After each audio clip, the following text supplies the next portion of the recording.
నమస్తే రమగారు. నమస్తే రమగారు, స్నానం చేయకుండా ఎలాంటి పనులు చేయకూడదు? చాలా చేయకూడదు. చాలా ఉన్నాయా? ఓకే. చాలా చేయకూడదు అంటే ఏమేం చేయకూడదు చూద్దాం. సినిమాటిక్గా కొన్ని వ్యవహారాలు నడుస్తుంటాయి జయ. ఊళ్ళల్లో ఓ రకం చాలా పనులు అయ్యాక కానీ ఊళ్ళో కొన్ని కొన్ని కొన్ని కమ్యూనిటీస్లో స్నానాలు చేయరు. వంట కూడా అయిపోతుంది, తర్వాత స్నానం చేస్తారు. కొన్ని చోట్ల తెల్లవారుగానే స్నానం చేస్తారు. తెల్లారగానే స్నానం చేసేస్తే వాకిళ్ళు ఉడ్చుకోవాలా, ఇల్లు ఉడ్చుకోవాలా, స్నానం చేశాక ఇల్లు ఉడవటము, బట్టలు ఉతకటము అవన్నీ చేయాలంటే ఒక చికాగ్గా ఉంటుంది కదా. పొద్దుటి పూట కొన్ని ప్రత్యేకమైన పనులు, వాకిలి ఉడిచి ముగ్గేసుకోవటం, వాకిలి ఉడిచి ముగ్గి నీళ్ళు చల్లటం, లేదా వాకిలి వరండా కడుక్కోవటం. పని మనిషి చేస్తుంది అనుకో, బాధే లేదు, పనమ్మాయి వేస్తుంది, ఎప్పుడో చేసేస్తుంది, ఓకే. లేకపోతే మనమే చేసుకోవాలంటే వాకిలి ఉడిచి ముగ్గేసుకోవాలి, నిద్ర లేవగానే బ్రష్ చేసుకోవాలి. ఈ బ్రష్కి ముందా వెనక అనేది మీ చాయిస్. వాకిలి కడుక్కోవటం దానికి బ్రష్ తోటి సంబంధం ఏం లేదు.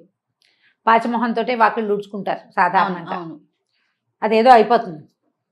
తర్వాత స్టవ్ దగ్గరికి వెళ్ళాలంటే స్నానం చేసే వెళ్ళాలి. పాలు కాఫీ డికాక్షన్ పెట్టుకోవడానికి కూడా స్నానం చేయాల్సిందే. స్నానం చేయకుండా స్టవ్ ముట్టుకోకూడదు అనే సిద్ధాంతం ఉన్న కుటుంబాలు కొన్ని ఉంటాయి. నాకు ఆ సిద్ధాంతం లేదు. మా ఇంట్లో మడికి పొయ్యి వేరు, మామూలు వంటకి మామూలు పాలకి కాఫీలకి స్టవ్ వేరుగా ఉండేది. అది ఇది ఒకటి కాదు. మా చిన్నప్పుడు చాలా సంవత్సరాలు అలాగే ఉంది. పైగా మడి వంట చేసుకునేటప్పుడు పొద్దుటి స్టవ్ కడుక్కుని స్నానం చేసి స్టవ్ కడుక్కున్నాకే స్నానానికి వెళ్ళి అప్పుడు వంట, కడిగిన పొయ్యి మీదే వంట. ఇప్పుడు నేను కూడా అంతే చేస్తా. స్టవ్ వంట ముందు స్టవ్ తుడుచుకోవటం నాకు అలవాటు. ఇప్పుడు ఇలా సిద్ధాంతంగా చెప్పలేకపోతాం. వాళ్ళ ఉద్యోగాలు, వాళ్ళ అవసరాలు, పిల్లల స్కూళ్ళు, మగవాళ్ళ ఆఫీసులు, వీళ్ళ సొంత ఆఫీసులు, వాళ్ళ ఇంట్లో ఉన్న పెద్దవాళ్ళు, ఇంట్లో ఏదైనా దేవతార్చన ఉంటే అక్కడికి వంట అందించటము, అన్నం వండేసి పొద్దున్నే దేవతార్చనకి ఇవ్వటము, ఈ బోల్డ్ వ్యవహారాలు ఉంటాయి కదా, దాన్ని బట్టి చేసుకుంటారు. స్నానం చేయకుండా దేవతార్చన చేయకూడదు, దీపారాధనలు చేయకూడదు, దేవాలయానికి వెళ్ళకూడదు, ఇతరుల ఇంటికి వెళ్ళేటప్పుడు స్నానం చేయకుండా వేరే వాళ్ళ ఇంటికి వెళ్ళకూడదు. మనం పక్కింటికి కాఫీ పొడప్పుకి అయితే పర్వాలేదు, ఓకే.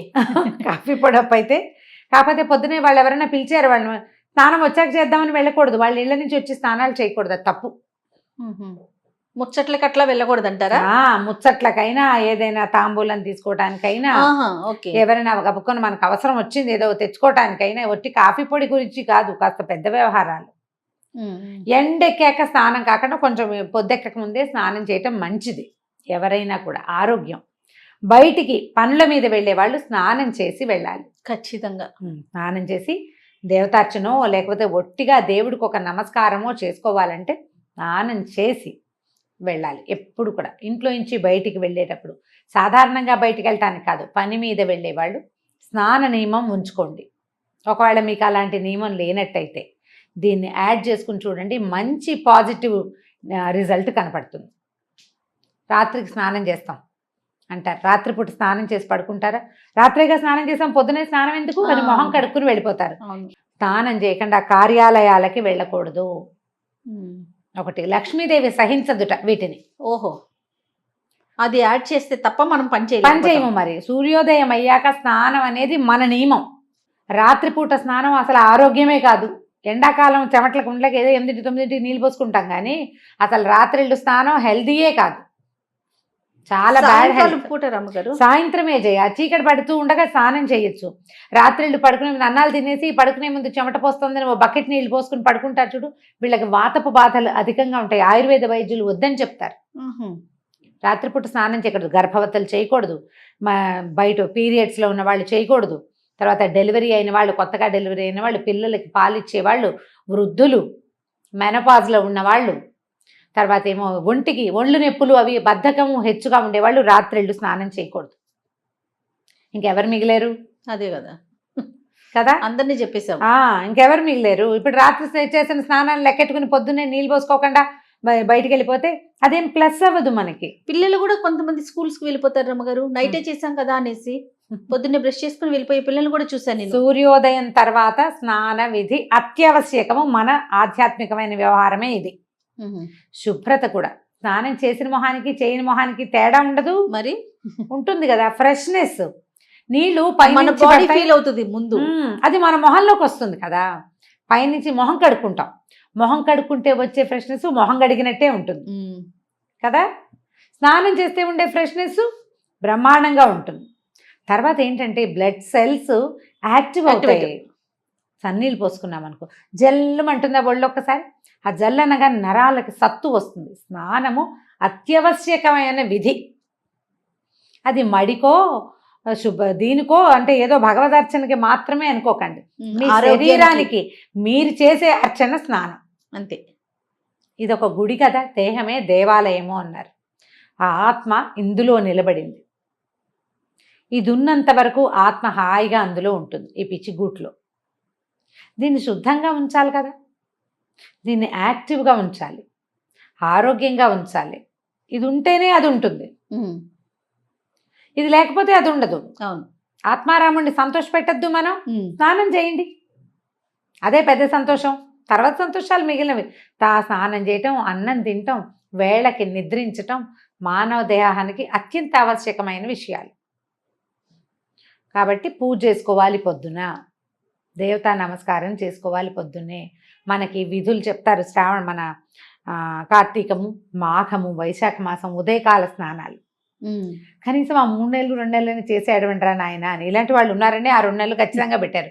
ఈ నిత్య స్నానమే కాకుండా అప్పుడప్పుడు నదీ స్నానాలు, సముద్ర స్నానాలు కూడా పెట్టారు. తీర్థ స్నానాలు, ఎక్కడికైనా వెళ్తే, ఏ తిరుమల వెళ్ళాం అక్కడ చక్కగా తీర్థంలో స్నానం చేయటం, ఎక్కడికో వెళ్తాం, కంచికో కాశీకో వెళ్తాం, అక్కడ గంగా నదిలో నదీ స్నానం ఎంత మంచిదో అది. ఉమ్. కాబట్టి స్నానం చేసి ఏం చేయాలి ఏం చేయకూడదు కాదు, స్నానం చేయాలి ముందు. అది మానేయకూడదు. ఉమ్. పొద్దున వంట చేసుకోవటానికి స్నానం చేసి వంట చేస్తే బాగుంటుంది, శుభ్రంగా ఉంటుంది. తర్వాత స్నానం ఒక పవిత్రమైన భావన వస్తుంది. మనం ఏదైనా వండుకున్నాము, స్నానం చేసేసి శుద్ధంగా ఉన్నాం అనుకో, ఆ వండిన పదార్థాన్ని తీసుకెళ్ళి దేవుడి దగ్గర పెట్టుకోవటానికి బాగుంటుంది. పాచమొహంతో వంట చేసేసుకుని అది ఎలా పెడతాం, అది పెట్టలేకపోతాం. నేను టిఫిన్ ఏర్పాటు చేస్తాను అని లాస్ట్ టైం ఒక వీడియో చేస్తే, స్నానం చేయకుండానే టిఫిన్ చేస్తారా అని ఒకళ్ళు అడిగారు నన్ను.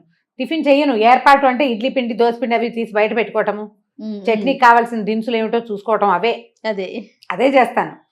పదార్థం తర్వాతే చేసుకుంటాను. కానీ మనం ఆలోచించుకోవాలి మనకి ఏది అవసరమో అని. ఆహార స్వీకారం కూడా స్నానం చేశాక కనుక తీసుకుంటే చాలా బాగుంటుంది. తీసుకోలేకపోతాం, అట్లా బ్రేక్ఫాస్ట్ చేసేయాల్సి వస్తుంది మన పనిని బట్టి కదా. పొద్దున్నే చేసేయాలి, షుగర్ ఉంది, స్నానం చేశాక ఇవన్నీ దేవుడికి ఇవన్నీ చదువుకుని టిఫిన్ తినేసరికి లేట్ అయిపోతుంది, టాబ్లెట్లు వేసుకుంటారు. పాపం వాళ్ళకి తప్పదు కదా, పెద్ద వయసు పెద్దవాళ్ళకి తప్పదు, ప్రెగ్నెంట్ లేడీస్కి వాళ్ళకి కూడా తప్పని పరిస్థితిని పక్కకు పెట్టండి. నార్మల్గా అయితే తొందరగా స్నానం చేసేసి బ్రేక్ఫాస్ట్ చేయటం, తయారు చేసుకోవటము, తింటము కూడా రెండును.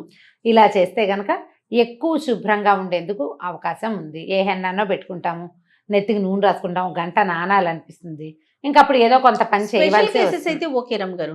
నార్మల్ ఇష్యూస్ అయితే మాత్రం మార్నింగ్ లేవగానే చేయమంటారా? చేయండి. పొద్దునే స్నానం చేస్తే, స్నానం చేయకుండా పూజ ఎలా చేయకూడదు, భోజనం అలా చేయకూడదు, భోజనము ఎలా చేయకూడదు, బయటికి అలా వెళ్ళకూడదు. ఇవి 3. ఇంకేముంది రమ్మ గారు, ఖచ్చితంగా స్నానం చేయాల్సిందే. మిగిలిన మీ ఇష్టం, ఇంకా మేమే మిగిలిన అన్ని చెప్పారు. రైట్. ఏదేమైనా మార్నింగ్ లేవగానే స్నానం చేయటం ఉత్తమం. మీరు పూజ గీజ ఏం చెయ్యరు. ఒక ప్లస్ పాయింట్ చెప్తా, పూజ చేయరు మీరు. ఓకే, మీకు అలవాట్లేదు. ఇంట్లో ఎవరన్నా దీపం పెట్టుకుంటారు, లేకపోతే లేదు, అది కూడా మనకు అక్కర్లేదు. మగవాళ్ళకి చెప్తున్నా, స్నానం చేయగానే బయట ఏ బాల్కనీలోనో కిటికీలోనో సూర్యుడిని చూసి దండం పెట్టుకోండి. సూర్యుడికి చేసే నమస్కారం ప్రత్యక్ష నారాయణుడు అద్భుతమైన ఫలితాన్ని ఇస్తుంది.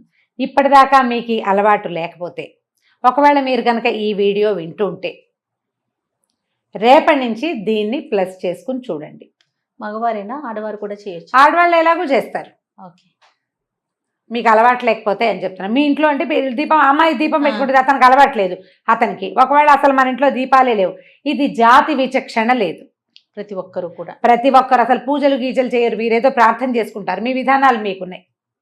అయినా కూడా మీకు సూర్యుడు అవసరమే కదా, సూర్యుడు అందరి వారుడు కదా.